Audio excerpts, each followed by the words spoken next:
Lacrosse community, my name's Ryan Berns. I'm the founder of the Lacrosse Leadership Institute. It's our mission to empower all of those that love lacrosse, to recognize the skills you gain from the sport, to ultimately live the life of your dreams. Today, we're so fortunate to be joined by an icon, the beast, Greg Gurenlian. Thank you so much, Greg, for being here today. For those that don't know you, can you please share a little bit of your story, how you got involved in lacrosse, and where ultimately this wild journey has taken you? Yeah, sure. Thanks for having me. So basically, I got started in lacrosse my freshman year of high school. I'm from Delaware County, Pennsylvania, which is about 10 minutes outside West Philadelphia.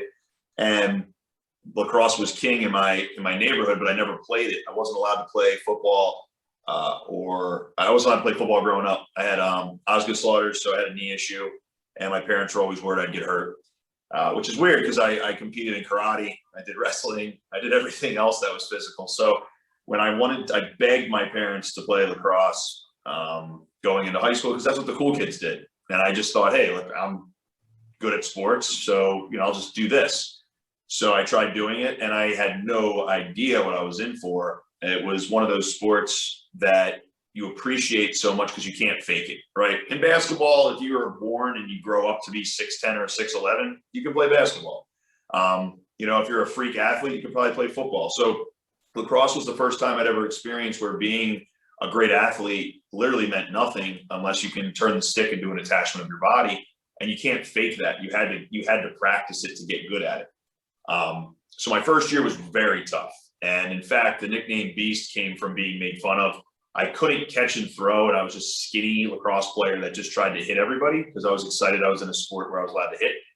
And I actually almost quit after my first year. One of our assistant coaches mentioned, he put his arm around me and just said the right thing at the right time on the last day of practice, and it made me continue to play. And I learned the value at that moment of just one person believing in you when you needed it, but also two, as a older brother, as a strength coach, now as a coach and a father, I learned that there's always the right time to say the right thing. And if you miss that opportunity, you have no idea what kind of effect it could have on a young man. So I learned a lot from that. And then I went on to play at Penn State. I played in the pros for the Lizards and Team USA for a long time. I retired after one season in the PLL in 2019. And now I coach Faceoff Academy full time. And that's my passion, and that's what I do. And lacrosse has taken me to all these places.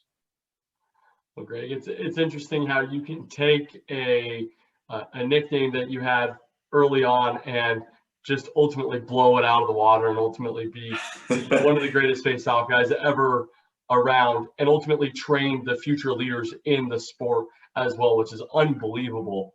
I can only imagine you have many highlights throughout your career in the lacrosse, but I'd love if you could share just a couple pinnacle moments in your life, or what sticks out most to you. Sure. Yeah. I get asked that question a lot, and there's basically like one moment in each, thing that I've done. So I would say in college, it was definitely when we went, my junior year, 2005, one of our seniors, his family passed away in a tragic airplane accident. And after that happened, we had to play without him for a couple games. And it was awful. We were losing games. It was the first time in my life I didn't want to be playing sports. You just wanted to be around him. And then one day, literally right before a game against, I believe it was Mount St. Mary's, Mike came running over the hill. We hadn't seen him in a while. Ran into practice. We huddled together, and we went on a 7-game winning streak, including the final game of the season. We beat Georgetown in overtime, and we locked a position in the tournament for only the second time in Penn State's history. And I'll never, ever forget that day.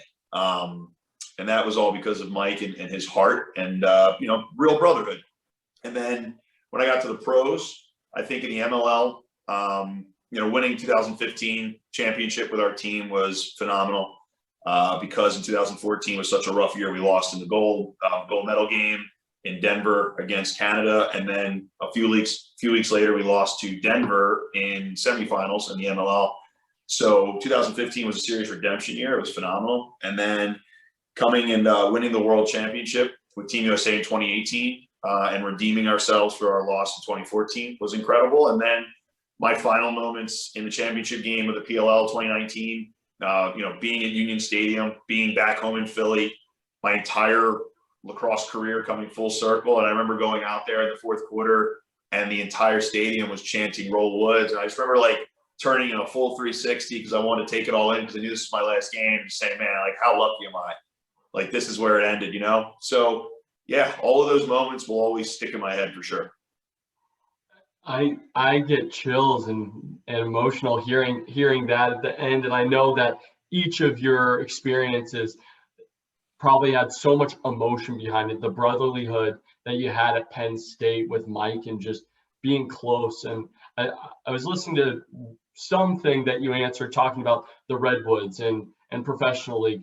They're all-star teams. How do you separate it? How do you actually become a better team? And it sounds like it's the bonding, it's the culture, it's how you guys get to know each other.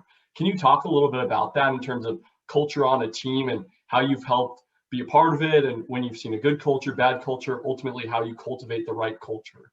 Right. Yeah. And this actually, now that I do some broadcast work, it gets talked about a lot with college coaches when you interview them before games and stuff. And culture, if anybody hasn't watched it, everybody should watch Last Chance U basketball on Netflix.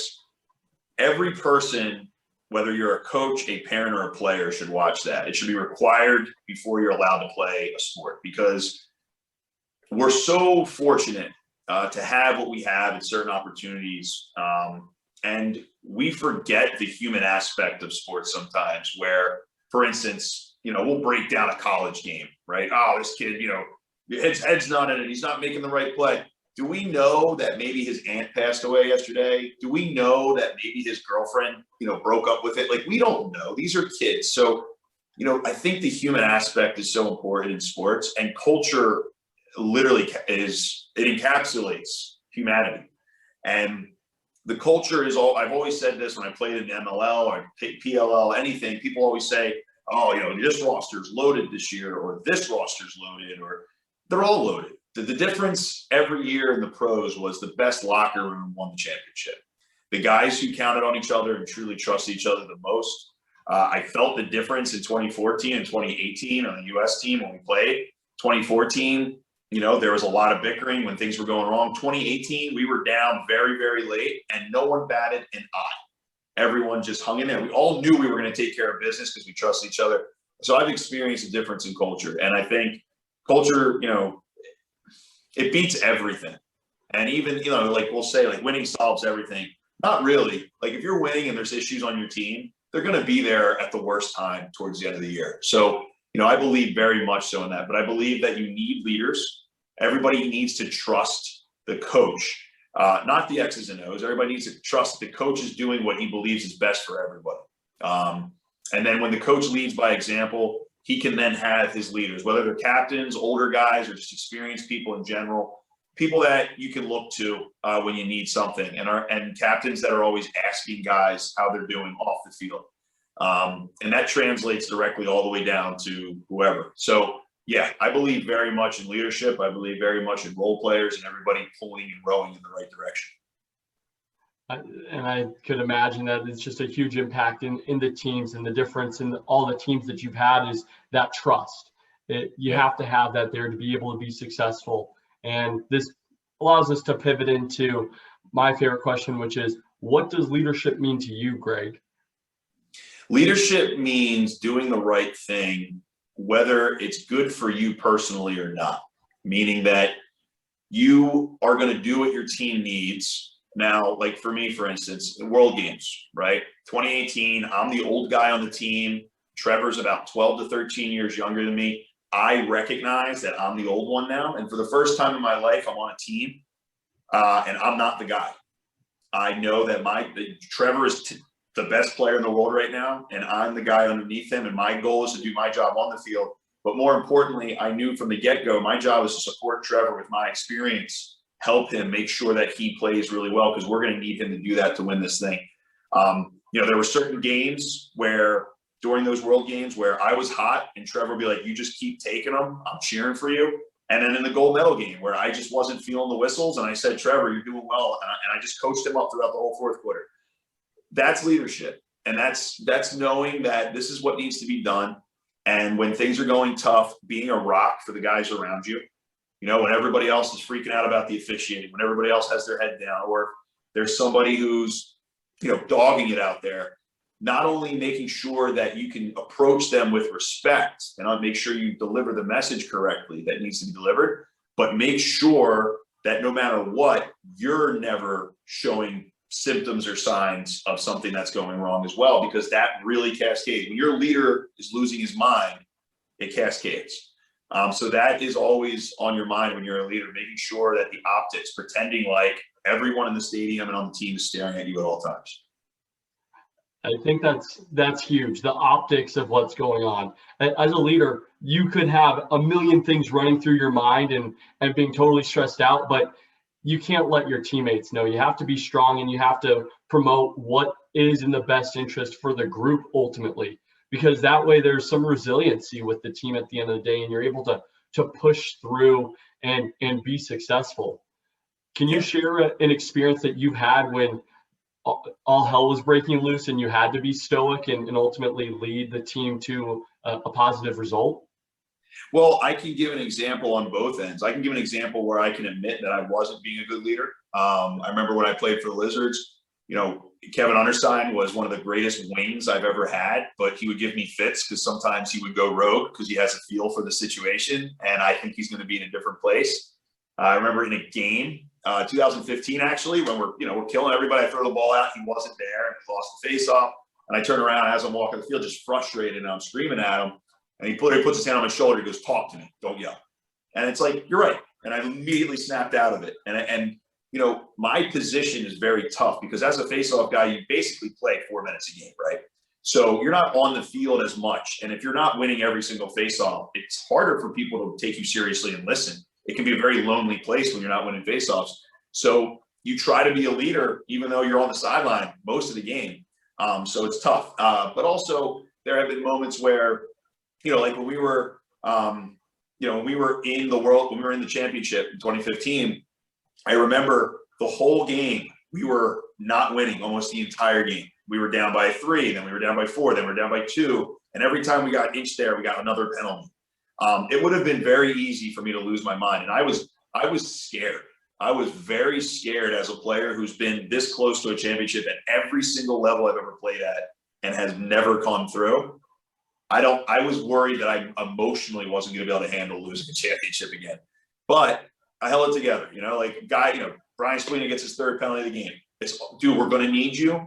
Okay. We need you to make the right decisions down the stretch. I believe in you, constantly getting guys up. That game was exhausting because you're winning every faceoff and you're still not quite beating the other team. But because of that belief and everybody staying on top of each other and being positive, I also think the hardest things for leaders sometimes is to admit, if you can point everybody else out, but if somebody points at you, they don't want to hear it. You have to be able to take the criticism as well, because that sets the example. And we managed to pull through at the end because we kept each other up. And that's such a key in our sport, especially lacrosse, where it's so up and down emotionally, right?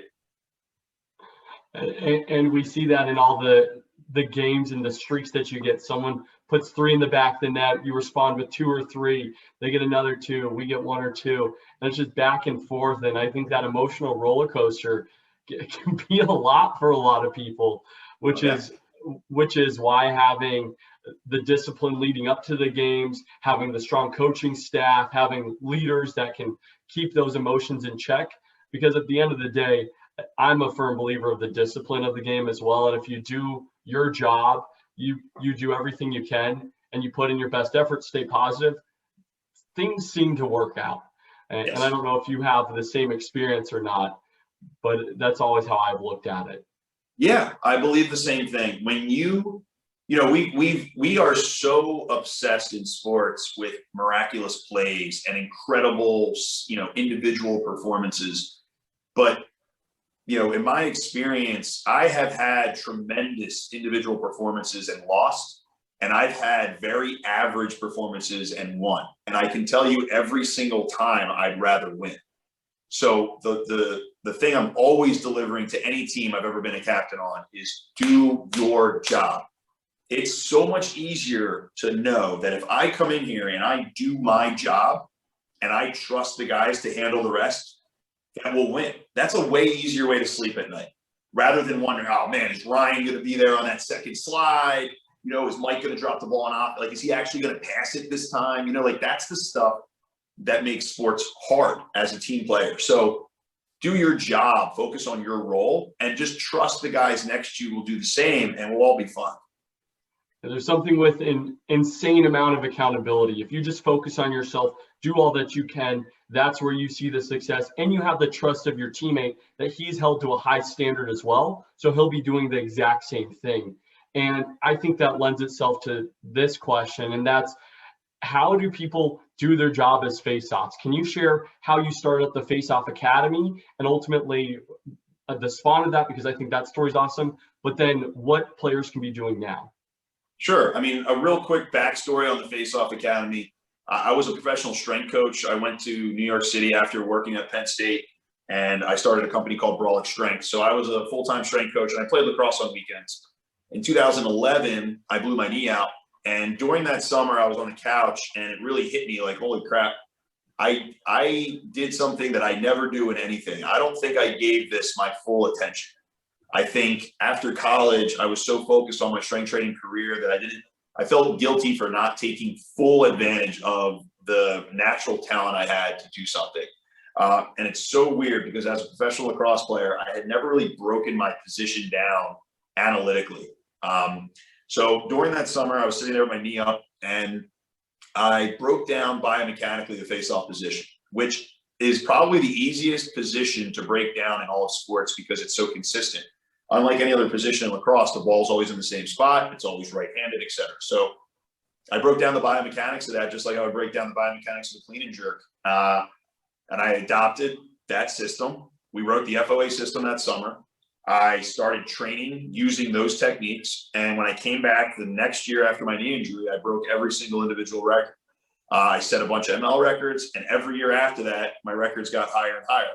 And I started training kids in off hours at the gym for face-offs. And every time I trained a kid, they went out and killed it. So we were like, wow, there's something to this. So Jerry Raganese, Chris Madison, and I decided, after working a whole bunch of camps in the lacrosse world, and anytime anybody in face-offs wanted to teach something, all they did was teach cheating.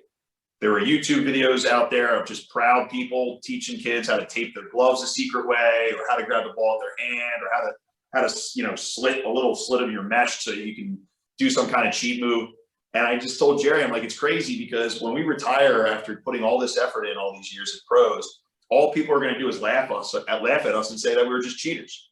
So let's teach, a bunch of clinics in the summer. It was supposed to be a 6-clinic tour in the summer. When we went to Delray Beach for the first time, and all we did was teach face-offs, and the Face-Off Academy really took off. Like every time we stopped and we trained kids, those kids went out and killed everybody else. So we were getting demands to do it year round. We were getting demands to do it weekly. And all of a sudden, I'm selling my strength training company, and I'm doing full-time face-off coaching. And the Face-Off Academy was born. And, it's turned into this 24/7 thing that I just love to do. But when you look at face-offs and what makes a face-off guy special, it goes way beyond the nervous system reaction to the whistle and clapping. It goes way more into just the mental game. And people ask me, what percentage of face-offs is mental and what percentage is physical? Well, when you look at, it's very simple. Look at a game and what percentage of it are we facing off, which is less than 1% of a game we're facing off. Because the act of the face-off takes about 4 seconds.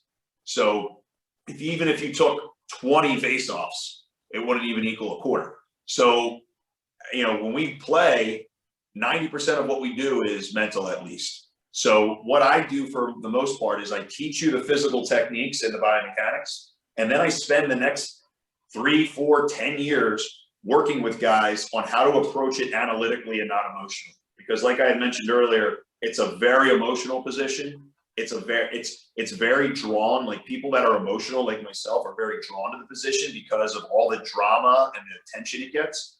But managing your mental aptitude during a game is what defines you as an elite level face-off man. Can you give us some tricks then, or what do you do to make sure that you're mentally prepared at all times? Sure. So when I visit a lot of colleges and I help them with the FOA system, and I tell them all, as a coach, your number one job is to get all the face-off guys on the depth chart to support each other. That's the hardest thing in lacrosse, because it's like quarterbacks. If I went to watch Penn State, I would know who the starter is. I know who the backup is. He's on the sideline giving signals. He's activated in the game. The third guy might have an iPad. And every time you see a quarterback in football throw an interception or a touchdown, what's the first thing they do? Sideline, surrounded by 3 other quarterbacks and a coach looking at the film. And I said, that's what you want to do with your face-off guys, because the individualistic nature of it and the spotlight part of it makes guys sit there on the sideline and go, yeah, like 1% of me really hopes we win, but I hope the face-off guy in front of me loses so I can get my chance. If you can restructure that thinking to, man, I hope he wins, and oh man, that wing just slid up on him. I can't wait till he gets to the sideline so I can show him. And as a group, we have a job to do to help him be better. And then we talk as a team about team face-off percentage. That is what your goal is. And then when you're actually the face-off guy who's out there, my rule is you have from the time you lose the face-off to the time you get to the sideline to feel bad for yourself. The second you cross the sideline, it's time to be analytical and not emotional. What went wrong in that face-off? What did I do wrong? Always go to me first, because the nature of our position, because it's so dominated by rule changes and officials and maybe other guys doing something to try to cheat, it's real easy, so easy for us to say, oh, the ref, or oh, he's cheating. First, make sure you obsessively focus over what you could have done wrong.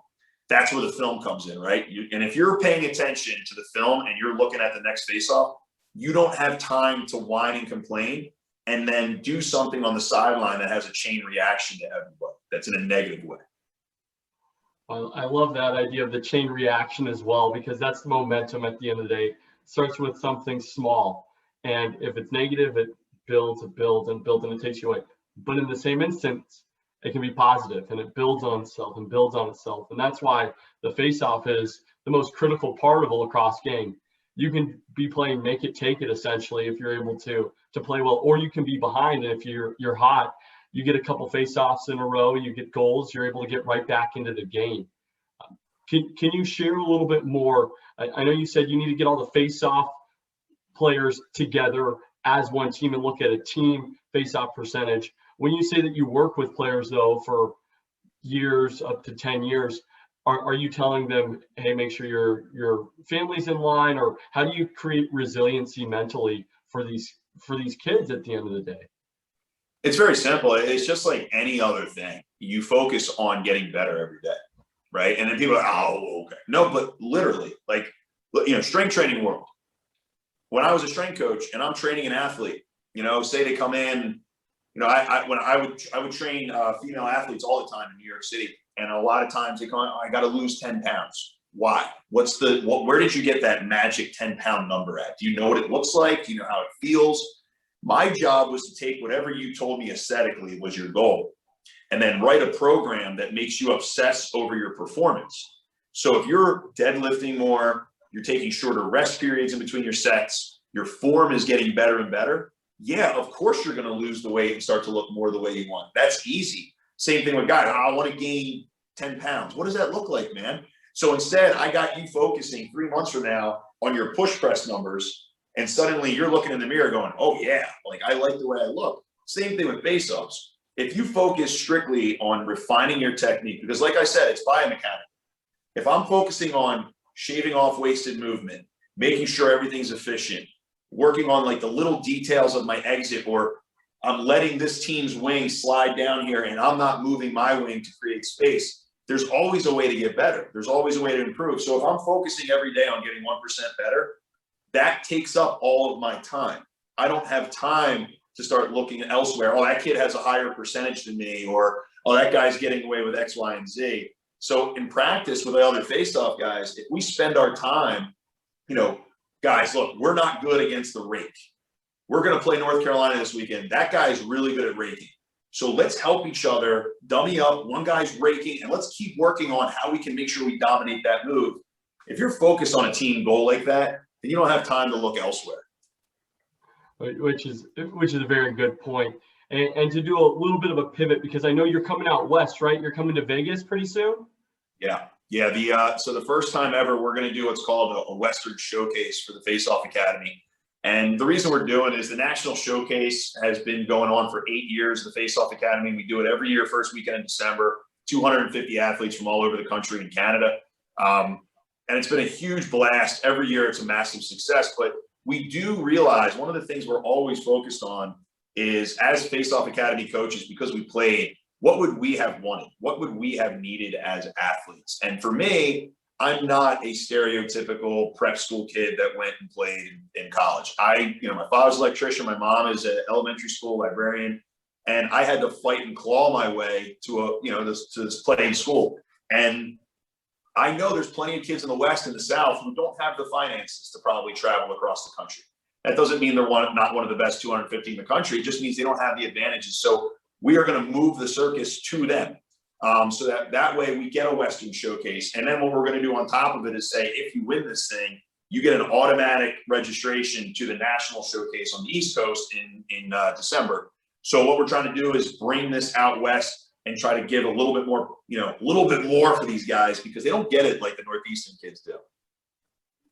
No, we don't out here. And that's so cool that you're doing that, Greg, and giving all these kids on the West Coast that opportunity to demonstrate their skill, ultimately see what the next level of lacrosse looks like, and have an opportunity to prove themselves against some of the elite kids on the East Coast, because ultimately that's what we need. Is we need more exposure on the West side of what's going on the other side, because when you're going to practice every day and you're the best guy, you think, oh yeah, I'm pretty good.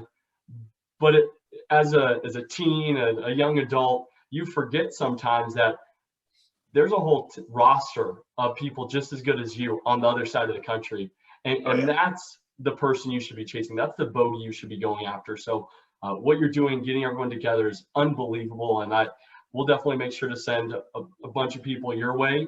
And I know we're wrapping up on time here, Greg. Is there anything else, though, that you'd like to share with our leadership community today? Yeah, I think, we're in an age right now where it's so easy to see what other people are doing, right? You go on social media, oh, this person has that thing, this person's showing off this thing. And, I think we get so wrapped up in what other people have that we really forget about what's right in front of us. And I think if anything the pandemic has taught me personally, it's to be where my feet are. And a lot of times I got caught up in the rat race, and when I'm on the road, I miss my family. And then when I'm home with my family, I'm focused on when I'm going to be on the road again. And I was living a very backwards life that way. And this forced me to be where my feet are. When I'm home, I want to be home. And when I'm on the road, I have all of my focus on my athletes. And I feel like it sounds simplistic, but if we can just all be where our feet are and worry about what's right in front of our eyes, we'll make more emotional connections and more valuable friendships, and it'll make us more efficient as people. Absolutely. And I'm glad that you brought that up, because you're not the only one who said that on this podcast. And that just speaks on how important it is to be present, focus on who you want to be, and share the love. And Greg, I can't thank you enough for spending the time to be on here, sharing your story of success and leadership with our community. Truly, thank you so much for this. Thank you. Appreciate it. Have a great one.